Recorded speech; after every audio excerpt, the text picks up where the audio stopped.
Okay, so I'm on my computer now and I have two different examples of the Wayne Gretzky. So first here, I have a Gretzky that is rated a 7.5 and it's the O-Pee-Chee version. And then we have a reprint right over here, which has the yellow dot, which can fool a lot of people. So let's go over these two examples real quick and take a look. So the first thing, in the past, the yellow dot was one of the ways to determine the Gretzky. A lot of the fakes did not have the yellow dot, and you could tell right away if a card was real or not.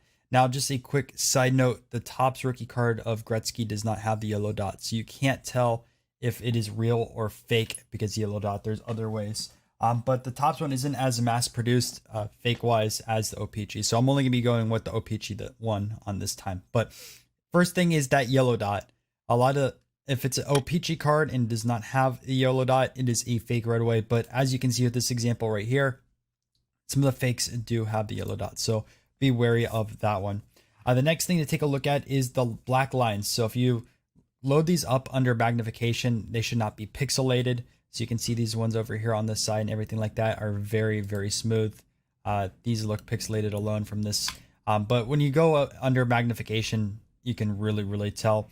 The same thing with the pixelation on Gretzky at the very top of the card over here. You can see right there, and Edmonton Oilers. So if you load these up under a loop and you look really, really close, they should be nice and smooth, like these black lines and this over here. If it's not, you're looking at a fake. And again, dot first and then start taking a look at this as well, because you can tell right away if it's fake. Another thing to take a look at on these cards, and it's hard to see on video here, but it's actually to look at the roller marks. So how these were printed, all the O-Pee-Chees, or not all of them, but a majority of them, you'll see roller marks on the front of the card if you look closely. And you can kind of see on here how there's different colors going across it. I mean, it's pretty apparent right here. But all the real examples pretty much have these. Fakes, they do not, because it's how they are printed. And speaking of roller marks, this card does not have them. But if you look on the back, there is cards that do have these roller marks. Now, that won't tell you 100% if the card is real or fake, because there's now people making reprints with those roller marks. But those roller marks were from like pretty much the second generation of Gretzky cards produced. A lot of people think it's from the first ever cards off the line. But there's some research and analysis done, and it was not the first generation. So the roller marks does not 100% determine if a card is real or fake, because there's now counterfeits with these roller marks going across the back. All right, so next thing that we need to talk about is this skate over here. So looking up the skate, which I'm going to go back over here so you can kind of see it, you can tell the skate doesn't touch the bottom border. There's a little bit of white underneath, and just like that little tip, you can see the bottom right. However, if you look at this fake, the whole skate is touching the bottom, and you can see that there's not a lot of white compared to over here. So another thing you can look at really closely is that, because a lot of the fakes are pretty much cropped off. There's not as much white down here.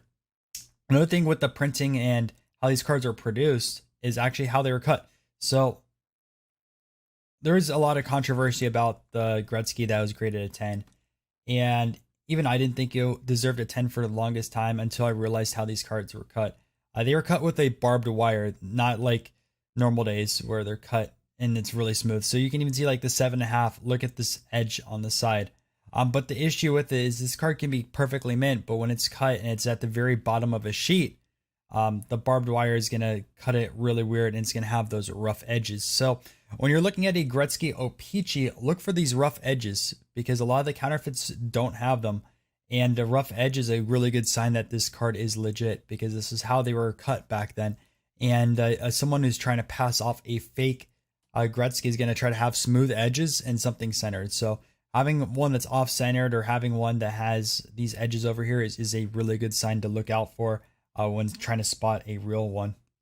The next one to go down here, again, something you would want to load up under magnification, is the print dots on the white ice. So you should be looking for blue print dots down here.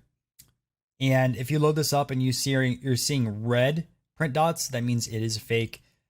Blue is good. So take a look at the ice down here. And it also should be bright white. A lot of the fakes aren't bright white. I know this is the example, it is bright white, but a lot of them really aren't. So That's another really easy way to tell with that. Now in the back, there's a few different things. First is the color of the cardboard. So make sure it looks like this. Some of the fakes either are like really bright white or they're darker. So make sure with that. The second thing is to look at the hair over here. Some of the fakes just have this as like a single black colored. You can tell it is different on here, and you can zoom in as well. I'll zoom in over here. And you can see it stands out. So make sure the hair is a different color, and make sure on the back this isn't bright white. You can see it's off color with that. So that's how you can tell if an O-Pee-Chee Gretzky is real. Just looking at this now, you can tell it's pretty fake really easily just on how it's printed with these lines and everything like that. The blurry image of Gretzky over here. Just it's really obvious once you start looking at real things. So just a quick recap for you guys. The first thing to always check out is this yellow dot, because right away you can tell if a card is real or fake. Now, again, there are reprints that do have the yellow dot. Look for the smooth printing throughout. So Wayne Gretzky, Edmonton Oilers, the black lines all over here. Good signs that a card is real is you have the roller marks, you have the jagged edges over here. Make sure on the ice that there is blue print dots, no red, and then make sure the ice is bright white. And then on the back, make sure the stock, the color wise is the same, and then the hair is a different color. You can kind of see it's kind of two-tone right over here, but I do hope this helps. There's a ton of Gretzky fakes out there. Beckett says it's the second most fake card, and I believe it. Obviously, the Jordan rookie has tons and tons of fakes, but I've seen a ton of Gretzkys as well, and they're floating all across the market. So if you guys like this video, make sure to leave a like and subscribe. Every single week, I'm making a different video for spotting fakes.